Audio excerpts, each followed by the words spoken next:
Hello viewers, crypto market লাগাতার নিচের দিকে যাচ্ছে, বিটকয়েন নিচের দিকে যাচ্ছে, অল্ট কয়েন তো খুবই খারাপ অবস্থা। তো এই অবস্থায় আপনারা সবাই ভাবতেছেন যে মার্কেট থেকে এখনই মনে হয় সেল দিয়ে বের হয়ে যাওয়া উচিত। আর কত নিচে নামতে পারে বিটকয়েন মার্কেট, ক্রিপ্টোকারেন্সি মার্কেট, আমার যে ফান্ড সেটা জিরো হয়ে যাবে আর একটু নিচে নামলে, এরকম ভয় আপনাদের সবার মধ্যে কাজ করতেছে। বাট আজকে আমি আপনাদেরকে অনেক কিছু দেখাবো, যেগুলো দেখলে অন্তত আপনারা বুঝতে পারবেন যে না, মার্কেট যতদূর নিচে নামছে ওইটাই লাস্ট। এটা আমার একটা অ্যানালাইসিস বলতেছে যে ওইটাই লাস্ট। যতদূর পর্যন্ত অল্ট কয়েন আপনার হচ্ছে নিচে নামছে, ওইটাই আমার মনে হচ্ছে লাস্ট। তো চলুন এর বিষয়ের আপনার হচ্ছে অ্যানালাইসিসগুলো আমরা দেখি। তো ফার্স্ট অফ অল আমরা যদি চার্টের দিকে খেয়াল করে আপনারা ক্লিয়ারলি দেখতে পাচ্ছেন যে বিটকয়েনের চার্ট, আমি যদি ডেইলি ক্যান্ডেলের চার্ট নিয়ে আমি আপনাদেরকে দেখাচ্ছি, তো সেক্ষেত্রে আপনারা দেখতে পাচ্ছেন যে যেই আপনার লোটা ক্রিয়েট করছে গত দিন, সেখান থেকে আরও লো ক্রিয়েট হচ্ছে। দেখেন লাগাতার কিন্তু লো আর লো ক্রিয়েট হচ্ছে। আমি যদি আপনাদেরকে এখানে টেনে দেখাই তাহলে আপনারা এখানে ক্লিয়ারলি দেখতে পাবেন। দেখেন লাগাতার কিন্তু লো আর লো ক্রিয়েট করে মার্কেট যাচ্ছে। এখন প্রশ্ন হলো মার্কেট কবে এখান থেকে আপসাইড মুভমেন্ট দিবে। তারপরেও একটা একটা খেয়াল আপনারা দেখেন যে এখানে কিন্তু ফেয়ার ভ্যালু গ্যাপ ছিল, এর নিচে অর্ডার ব্লকও ছিল। তো যদি আপনি এই দুইটা কম্বিনেশনকে একসাথে করেন তো মার্কেটকে আর একটু নিচে আসার কথা ছিল, যেমন আপনার হচ্ছে 63,000। তো সেই হিসেবে যদি আমি আপনাদেরকে দেখাই, ওইখানে এই 63,000-এ একটা লিকুইডিটি আছে যেটাকে মার্কেট নিতে পারে। তো এই পর্যন্ত আসাটা স্বাভাবিক। এখন যেহেতু চার্ট দেখে মনে হচ্ছে যে এই পর্যন্ত আসাটা স্বাভাবিক, হয়তো বা 62,500 অ্যারাউন্ড এই রেঞ্জ পর্যন্ত মার্কেট আসতে পারে। চার্ট দেখে এই এতটুকুই বোঝা যাচ্ছে। চলুন আমরা এবার ডাটা দেখি। তো ফার্স্ট অফ অল আমি যদি ডাটা দেখি তাহলে আপনারা এখানে ক্লিয়ারলি ওভারভিউটা আগে দেখে নিন।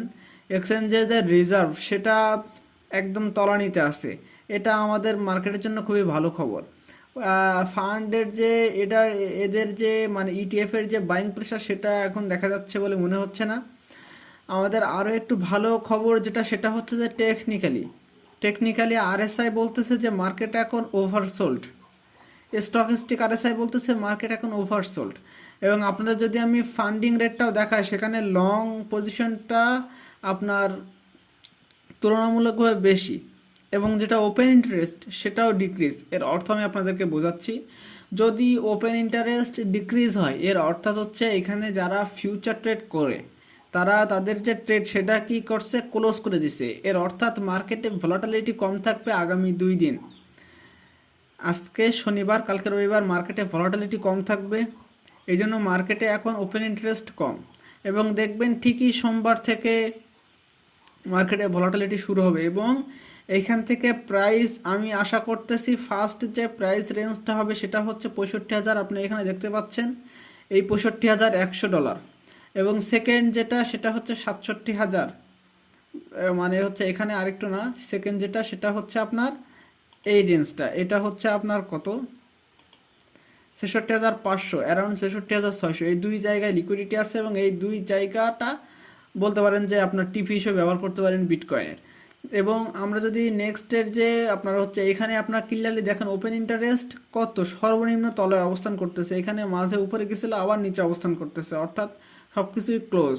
এবং আমি যদি আপনাদেরকে আরও দেখাই যে স্টকিস্টিক আরএসআই, আপনার এখানে আরএসআই দেখেন, খেয়াল করেন যে 30-এর নিচে প্রায় এখন অবস্থান করতেছে 22-এ, এবং স্টকিস্টিক আরএসআই সেটাও অবস্থান করতেছে 20-এর নিচে।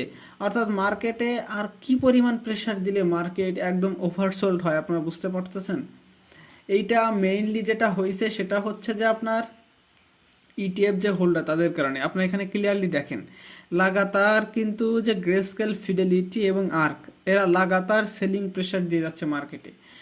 ব্ল্যাক রক কিন্তু কোথাও কোনো সেলিং প্রেশার দিচ্ছে না, ব্ল্যাক রক বাইও করতেছে না, যেটা বাই করতেছে সেটা মিনিমাম লেভেলে। ব্ল্যাক রকের কাছে মাত্র 23টা বিটকয়েন কিছুই না, 22টা বিটকয়েন কিছুই না, অর্থাৎ ব্ল্যাক রক কিন্তু বাই করতেছে না, ব্ল্যাক রক দেখতেছে। মানে এখনো পর্যন্ত মার্কেটে সেই পরিমাণ বাইং প্রেশার এখনো পর্যন্ত আসেনি ইটিএফ এর তরফ থেকে। এবং ইটিএফ এর তরফ থেকে যদি বাইং প্রেশার না আসে তো মার্কেট অতদূর পর্যন্ত মার্কেট খুব তাড়াতাড়ি ভলাটিলিটি, বা মনে করেন যে 63,000 থেকে 1 লাফে 69,000 যাবে, এরকম ভলাটিলিটি আমরা দেখতে পাবো না যদি ইটিএফ এর বাইং প্রেশার না থাকে। এবং আরেকটু যদি আপনারা দেখেন, এখানে ক্লিয়ারলি দেখেন এক্সচেঞ্জার যে রিজার্ভ গত 7 দিনের যে যতটুকু বাড়ছিল তার থেকে অনেক অনেক কম দেখতে পাচ্ছেন কোথায়।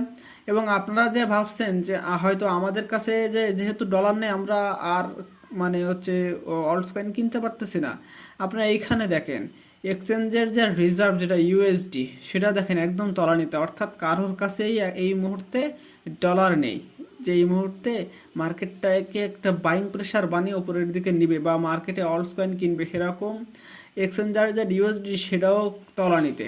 বুঝতে পারতেছেন আপনার কাছেও যেই অবস্থা অন্যদের কাছেও ঠিক একই অবস্থা।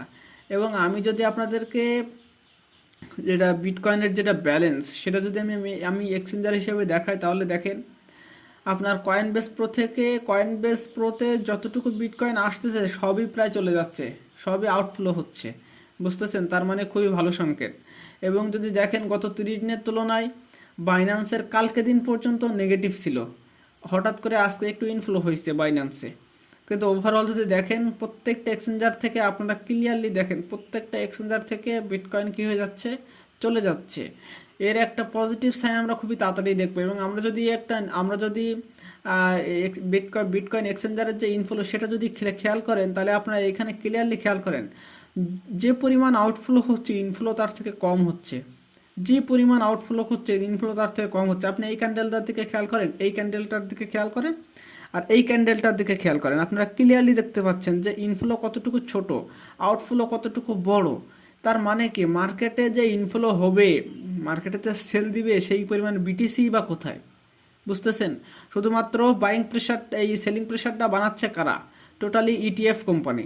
ইটিএফ কোম্পানি যদি বাইং প্রেশার না বানাতো তাহলে মার্কেটকে আমরা এত নিচে দেখতে পেতাম না। এবং এই মার্কেট যে এত নিচে আছে এখন সবাই কি হচ্ছে, ফোমোতে তৈরি হচ্ছে। এবং ফোমো কীভাবে তৈরি হচ্ছে আমি আপনাদেরকে এই জিনিসটা দেখাই। আপনারা এখানে ক্লিয়ারলি দেখেন যেটা ফেয়ার অ্যান্ড গ্রেড ইন্ডেক্স সেটা কোথায় এসে দাঁড়াচ্ছে 53-তে। অর্থাৎ মানুষের ভিতরে এখন একটা দ্বিধাদ্বন্দ্ব কাজ করতেছে যে আমি কি এখন সেল দিব নাকি মার্কেটে এইখানে বসে থাকবো নাকি বাই দিব। মার্কেট এখন দ্বিধাদ্বন্দ্ব কাজ করতেছে, নিউট্রাল হয়ে যাচ্ছে। মানে বুঝতেছেন মার্কেটের গ্রিড এখন নেই, মানুষ আর লোভ করতে পারতেছে না, মানুষ ভাবতেছে এখান থেকে মার্কেট আরও নিচে যাবে, আরও নিচে যাবে। অর্থাৎ এখানে আপনাকে এখন সেল না দিয়ে শুধুমাত্র বসে থাকা উচিত। এবং খুবই খুবই তাড়াতাড়ি আপনারা দেখতে পারবেন যে মার্কেট একটু রিকভারি হতে। এবং যদি আমি আপনাদেরকে সর্বশেষ আপনাদেরকে লিকুইডিটির হিসাবটা দেখাই, সেটাও কি বলতেছে সেটা একটু দেখে নিন। এখানে ক্লিয়ারলি দেখেন আমি যদি 7 দিনের ডাটা হিসেব করে নিচের দিকে লিকুইডিটি তো নিতে আর কত নিবে, নিচের দিকে লিকুইডিটি নাই, উপরের দিকে লিকুইডিটি হিউজ পরিমাণ লিকুইডিটি আছে। উপরে যদি যায় অ্যারাউন্ড যদি 67,000 পার করে তাহলে অ্যারাউন্ড 3 to 4 বিলিয়ন আপনার হচ্ছে লিকুইডিটি পাবে মার্কেট।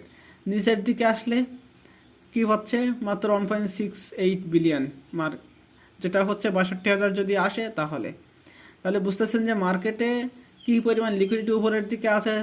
যেদিকে লিকুইডিটি বেশি থাকে মার্কেট সেই দিকেই যায়, কিন্তু বর্তমানে এখন উপরের দিকে যাচ্ছে না। কেন? কারণ মার্কেটে যে সেলিং প্রেশার এটা বানিয়ে রাখার ফলে মার্কেটে ফোমো তৈরি করবে ওরা। ফোমো তৈরিতে অনেকেই সেল দিয়ে বের হয়ে যাবে, তখনই ঠিক মার্কেটটা উপরে উঠাবে। এই কারণে মার্কেটটা এখন উপরে উঠাচ্ছে না, এটাই মেনলি কারণ। যদি আমি আপনাদেরকে এবার লিকুইডিটির হিসেবটা দেখাই, দেখেন অলরেডি কিন্তু 64,300 পার করে একটা লিকুইডিটি ওরা নিয়ে নিচ্ছে উপরের দিকে, এবং এখনই উপরের দিকেই যাবে, যেটা ওভারঅল দেখলে বোঝা যাচ্ছে। তো উপরের দিকে লিকুইডিটি আছে সেটা হচ্ছে 64,900 অ্যারাউন্ড 800 থেকে 900 অ্যারাউন্ড এই রেঞ্জে, যেটা হচ্ছে 38 মিলিয়নের উপরে বেশি। নিচের দিকে লিকুইডিটি আছে, বাট আমার মনে হয় না এখন নিচের দিকে লিকুইডিটি আর নিবে। এখন মনে হচ্ছে যে উপরের দিকে লিকুইডিটিগুলোই নিতে যাবে মার্কেট। এবং যদি আপনারা হিসাব করে দেখেন এইখানে 67,000 এই 66,500 অ্যারাউন্ড এই রেঞ্জে, যে রেঞ্জে আমি আপনার চার্টেও দেখাইছিলাম, ওই রেঞ্জে দেখেন হিউজ পরিমাণ লিকুইডিটি আছে। তো মার্কেটকে ওই পর্যন্ত যাওয়া এটা উচিত, যেটা অ্যানালাইসিস বলতেছে। সো এই ছিল ওভারঅল মার্কেটের নিউজ আপডেট, চার্ট অ্যানালাইসিস সবই আপনাদের কাছে শেয়ার করলাম। তো ওভারঅল চার্টে এসে আপনারা কি দেখতে পাচ্ছেন যে মার্কেটে বিটকয়েন ওভারসোল্ড অবস্থায় আছে। তো ওভারসোল্ড অবস্থায় থাকলে সব কয়েনে কী করে, ওভারসোল্ড অবস্থায় থাকলে মার্কেটে সেল হওয়ার মতো বিটিসি বা কোথায় থাকে ওভারসোল্ড অবস্থায়। যদি আরও সোল্ড হয়ে যায় তাহলে মার্কেটের আরএসআই তো একদম কি হয়ে যাবে, জিরো হয়ে যাবে। এটা কি আসলে হয়? এটা খুব বেশি হয় না। তো আপনার হচ্ছে খুব বেশি দিন আর ধৈর্য ধরে থাকা লাগবে না, খুব তাড়াতাড়ি দেখবেন যে আপনারা রিকভারি হতে দেখতে পারতেছেন। এটা ছিল বিটকয়েনের চার্ট। আমি যদি আপনাদেরকে আপনার হচ্ছে অল্ট কয়েন কীভাবে রিকভারি করবে সেটা যদি আমি আপনাদেরকে দেখাই, এখানে alt coin total alt coin মার্কেটের একটা চার্ট, যেটা আপনারা ক্লিয়ারলি দেখতে পাচ্ছেন উপরের দিকে ইকুয়াল হাই হয়ে রয়েছে, অর্থাৎ মার্কেট খুবই চেষ্টা করতেছে উপরের দিকে যাওয়ার, বাট এই প্রেশারের কারণে মার্কেট উপরের দিকে যেতে পারছে না। অর্থাৎ এ থেকে ক্লিয়ারলি বোঝা যায় বিটিসি মার্কেট একটু উপরে গিয়ে স্টেবল হলেই দেখবেন অল্ট কয়েন খুবই দ্রুতভাবে বাড়বে।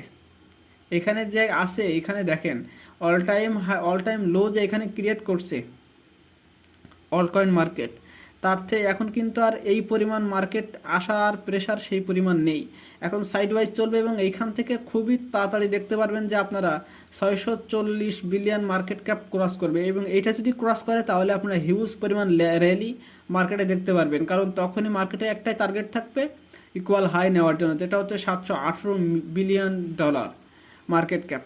তো এই যদি মার্কেটের অবস্থা, তাহলে খুব তাড়াতাড়ি আপনারা দেখতে পারবেন যে আপনার অল্ট কয়েন, আপনার কাছে যেই অল্ট কয়েন আছে, এবং যদি আপনারা খুবই ভালো ইউজ কেসের অল্ট কয়েন যদি আপনারা আপনার পোর্টফোলিওতে রেখে থাকেন, তাহলে খুবই সত্য দেখতে পারবেন যে খুবই তাড়াতাড়ি রিকভারি তো দেখতে পারবেন।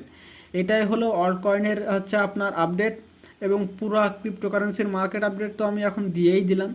এখন আপনারা বলেন আপনাদের কি মনে হচ্ছে, আপনাদের কাছে যা মনে হচ্ছে অবশ্যই কমেন্ট করে জানাবেন। আমি চেষ্টা করব আপনাদের কমেন্টের অ্যান্সার দিতে। আমি অধিকাংশ সময় কমেন্টের অ্যান্সার দিতে পারি না, এর জন্য সরি, বাট আমি চেষ্টা করব আপনাদের সবার কমেন্টের অ্যান্সার দিতে, এবং আপনারা যেই কয়েনের রিভিউ চান, ভিডিও চান, অবশ্যই দেওয়ার চেষ্টা করব, অবশ্যই কমেন্ট করবেন। এই ছিল আজকে টোটাল পুরো ভিডিও ভালো লাগলে অবশ্যই লাইক, কমেন্ট এবং শেয়ার করবেন, এবং চ্যানেলে নতুন হয়ে থাকলে অথবা অনেকদিন ধরে চ্যানেলে আসেন এখন সাবস্ক্রাইব করতেছেন, অবশ্যই সাবস্ক্রাইব করে পাশে থাকবেন, এতে আমার মোটিভেশনও বাড়ে।